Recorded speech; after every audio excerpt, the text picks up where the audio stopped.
On December 14, 2025, Sydney's Bondi Beach was alive with music, laughter, and the warmth of community. The air was filled with the sound of waves mingling with joyful songs, as families and friends gathered to mark the first night of Hanukkah, a festival that celebrates the triumph of light over darkness. More than 1,000 people from all walks of life came together under the open sky. Children played in the sand, elders shared stories, and the scent of traditional foods drifted through the crowd. It was a moment of unity, a public celebration of Jewish heritage and resilience, set against the iconic backdrop of Bondi's golden sands. As dusk settled, a giant menorah was lit, its candles flickering bravely in the evening breeze. The menorah's glow was more than just a symbol, it was a beacon of hope, a declaration that Jewish life in Australia would shine brightly, no matter the challenges. The crowd joined in song, their voices rising in harmony, echoing the spirit of Hanukkah, perseverance, faith, and the enduring power of community. But in an instant, the joyous atmosphere was shattered. The crackle of gunfire ripped through the night, cutting through music and laughter.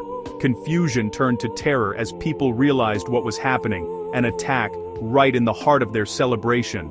Panic erupted, families clung to each other, desperately searching for safety as attackers fired into the crowd. For nearly 10 agonizing minutes, the Festival of Light was transformed into a scene of chaos and horror as the beach became a place of fear instead of joy. When the shooting finally stopped, the devastation was clear. 12 innocent lives were lost and 29 more were left wounded, some critically. Paramedics rushed to help, their efforts illuminated by the flashing lights of emergency vehicles, as the community struggled to comprehend the scale of the tragedy. The menorah, once a symbol of hope, now stood over a community broken by grief. Mourners gathered in silence, their faces lit by candlelight and tears, as they tried to make sense of the senseless violence that had struck at the heart of their celebration. News of the attack spread rapidly, sending shockwaves not only through Sydney, but across Australia and the world. This was no random act of violence. It was a targeted anti-Semitic attack, a deliberate attempt to instill fear and division within a peaceful community. In the days that followed, vigils were held on the beach. People of all backgrounds came together, holding candles and standing in solidarity. The massacre forced Australia to confront a painful truth. Antisemitism is not just a relic of history, but a present and growing danger that must be faced with courage and unity. The lights of Hanukkah, meant to inspire hope, were violently extinguished that night. In the darkness that followed, a nation was left to grieve, and to ask itself the hardest question of all: how could this happen here, in a place meant for peace and celebration? For many in Australia's Jewish community, the Bondi Beach massacre was terrifying, but not unexpected. Years of rising anti-Semitism, vandalism, threats, assaults had created an atmosphere of fear. Jewish leaders had warned of record-high incidents, from bomb threats to attacks on synagogues and schools. Protests often crossed the line from political criticism to open hatred, and Jewish students felt unsafe on campuses. Each incident added to a growing sense of vulnerability. The normalization of anti-Semitic language and repeated threats made a large-scale attack tragically predictable. The Bondi Beach massacre was the horrific result of a society that ignored the steady drumbeat of hate. Australia's Jewish leaders had long sounded the alarm about rising anti-Semitism, documenting incidents and pleading for action. They pointed to arson, vandalism, and violent assaults as evidence of a growing threat. Security became routine at schools and synagogues. Parents hesitated to let children display Jewish symbols. The emotional toll was immense. Families who once felt safe now questioned their place in Australia. Despite clear warnings, government responses were often sympathetic, but lacked urgency. After Bondi Beach, these warnings became haunting evidence of a catastrophic failure. The tragedy validated the community's worst fears and exposed the institution's inability to protect them. The question remained: how many more warnings must be ignored before real action is taken? In the aftermath, the Australian government faced harsh criticism for failing to address the rise in anti-Semitism. Critics argued that repeated warnings were met with weak responses and insufficient security funding. The government's reluctance to condemn anti-Semitic rhetoric and slow action on hate speech laws sent a dangerous message. Community leaders said funding for security was inadequate, leaving Jewish institutions and public events vulnerable. Prime Minister Albanese promised investigations and more funding, but for many, these came too late.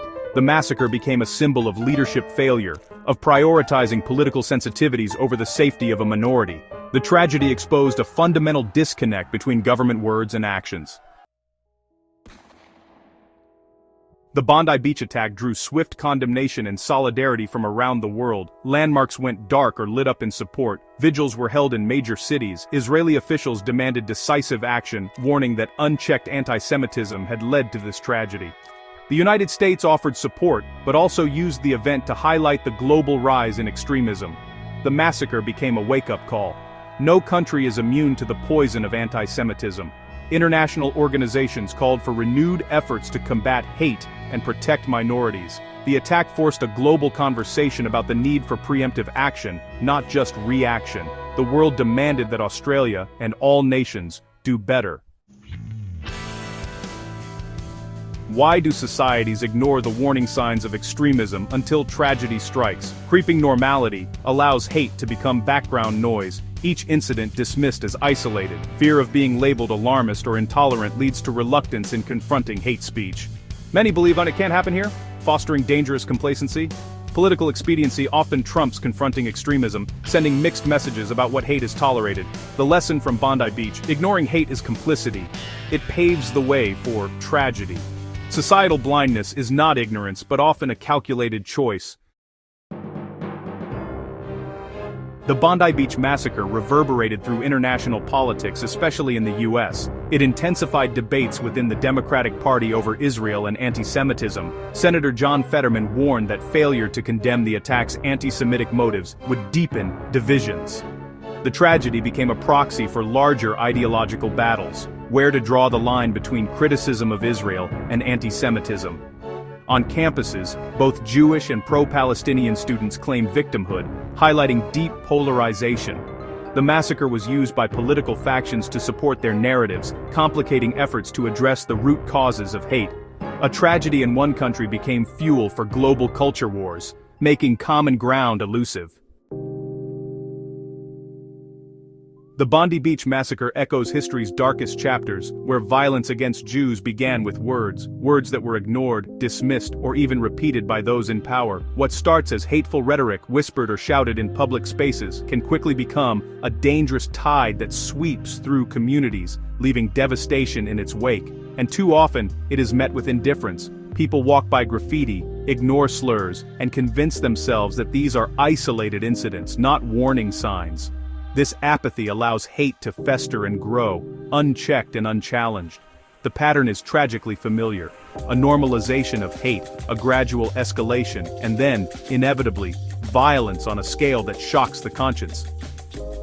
History shows us this sequence time and again.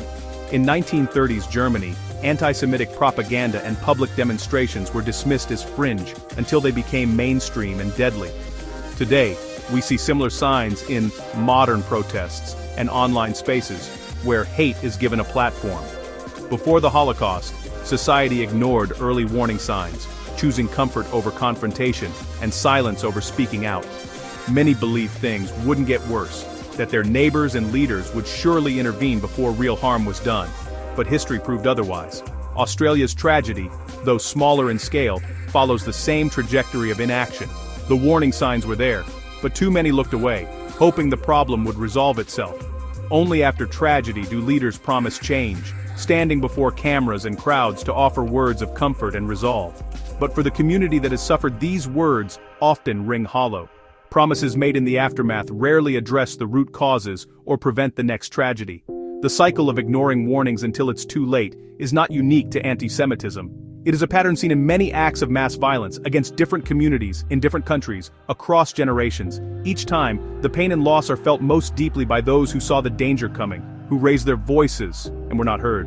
The targeted community always sees the danger first.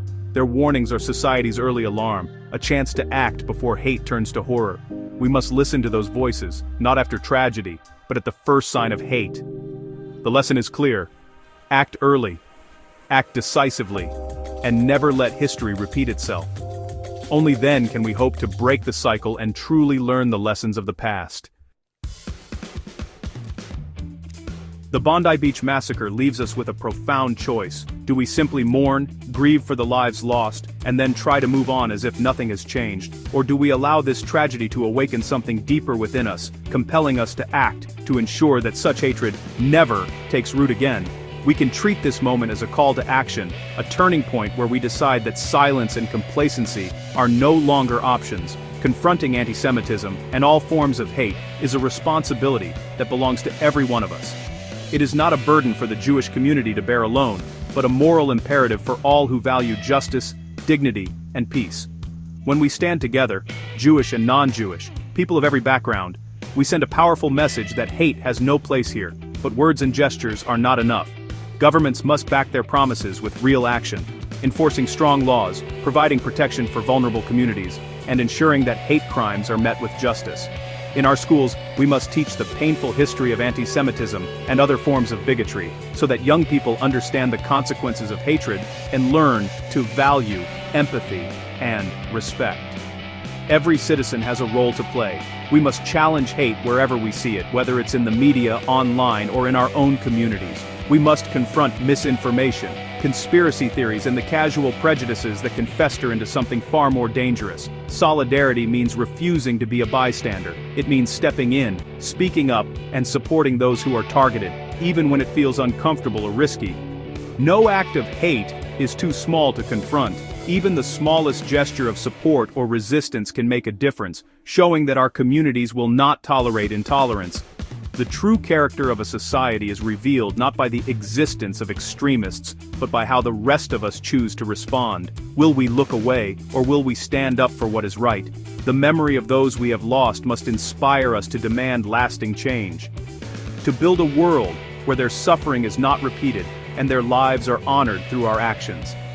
If we allow hatred to go unchecked, it will eventually consume the innocent, leaving behind only emptiness and regret. The future of open, free societies depends on our willingness to fight for them, every day, in every way, with courage, compassion, and unwavering resolve.